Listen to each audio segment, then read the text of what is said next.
Hello and welcome to the new series of Drishti IAS. I am Ritu and today's session is about China's trade surplus, and this session is important for your GS3 perspective.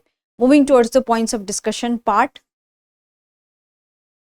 So first of all, we are going to discuss the news, then we are going to discuss about what are the reasons for the China's trade figures, and then what would be the upshot of the data, and then practice question for prelims. Before that, you have to like, share and subscribe to this TIS channel. Moving towards to the news part. So before moving to the news part, I want to tell you Drishti IAS Noida address, and our address is C171/2 Block A Sector 15 Noida Uttar Pradesh, and nearest metro station is Noida Sector 15, and ISGS Foundation course is available in both the mediums. So if you want to take admission in ISGS Foundation course, you can call on to the number 87501 So coming to the news part. So the news is that according to a recent report by China's exports gained momentum in December and grew by 5.9% year on year in 2024, and it has become $3.58 trillion according to the customs data released by the China. So import also showed a upward trend in case of the China, and here we can see some recovery in case of China, that it has increased from 1.1% to $2.59 trillion, leading to a record trade surplus of $992.2 billion for the year. So why here export and import both data is important? Because that shows that if the gap would be reduced, so that shows the healthy economy. So here we'll come to the another discuss that what can be the reason in surge in China's trade figures. So the data has been released 1 week before the President Donald Trump, who is the President of America. So before taking his oath, 1 week it has been released, and most countries at this point of time are avoiding that. They do not want to report the big figure of export, because America has already said that they are watching the economies of other countries and they are very particular about it. And America has this opinion that they do not want to be in trade deficit. So that's why most of the economies are not reporting their exact and what you can say larger figure of the export. Second thing is that in December this data has been released, and what we have seen that the Chinese New Year has also come, and there had been also forthcoming inauguration. So in that year we can see that exporter rushing shipments and inventories out of China before the incoming US administration rolls out on the higher tariffs. So there is also one of the thing that before a president take as a oath of the President of America, there can be a more hustle in the market, because there are chances that America can impose a tariff on China. So in that situation also we can see that there was so much of movement and so much activities in the economy. So this can be also one of the reason. And third is that strong US economy.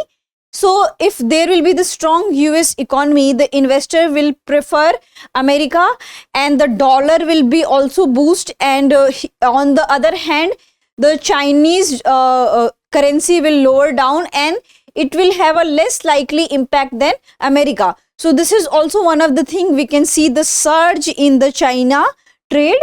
So what it means that suppose that if you have a weaker currency, so weaker currency means that the trade the trade in your country is not much favorable. So people will much invest into the other countries where trade is favorable, where their currency value is more. So that's why this can be also one of the reasons. So here we have discussed the reason. So what would be the upshot of this particular data?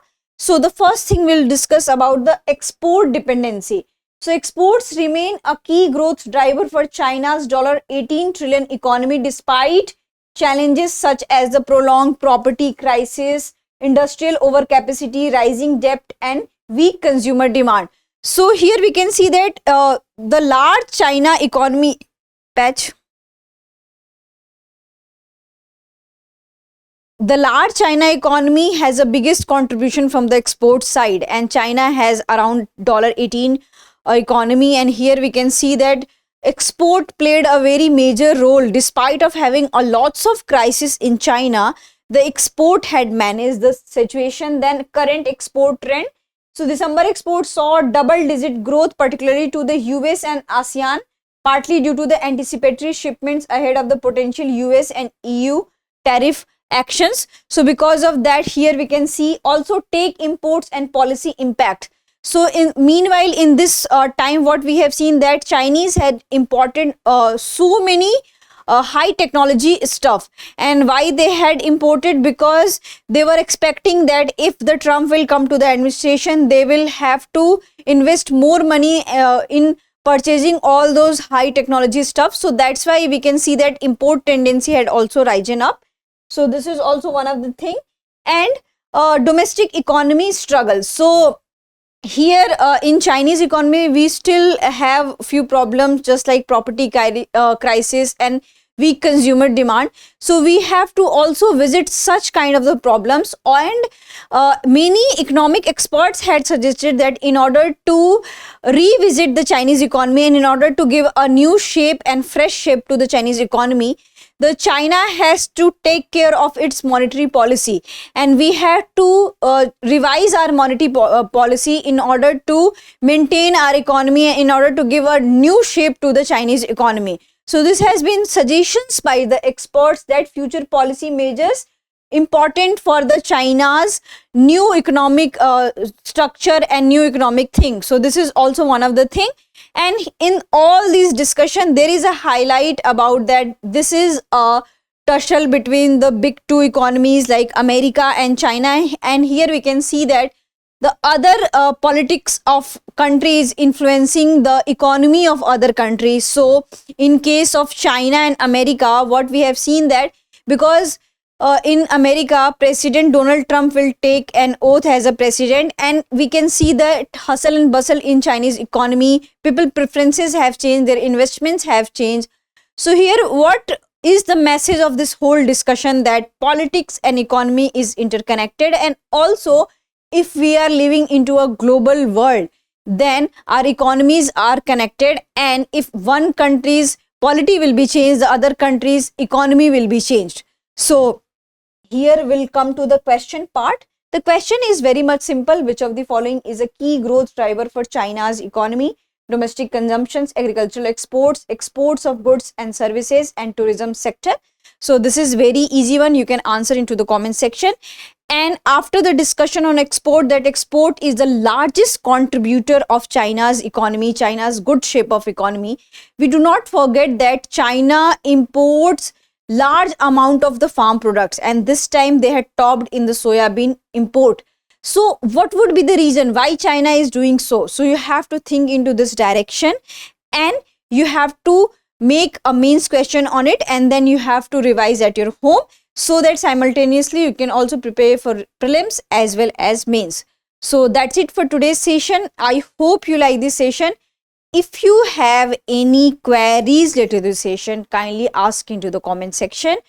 And PYQ is very much important. So if you get any PYQ related to the China's import or related to the global world, related to the other economies, you have to take care of it and you have to practice it. Thank you. Have a nice day.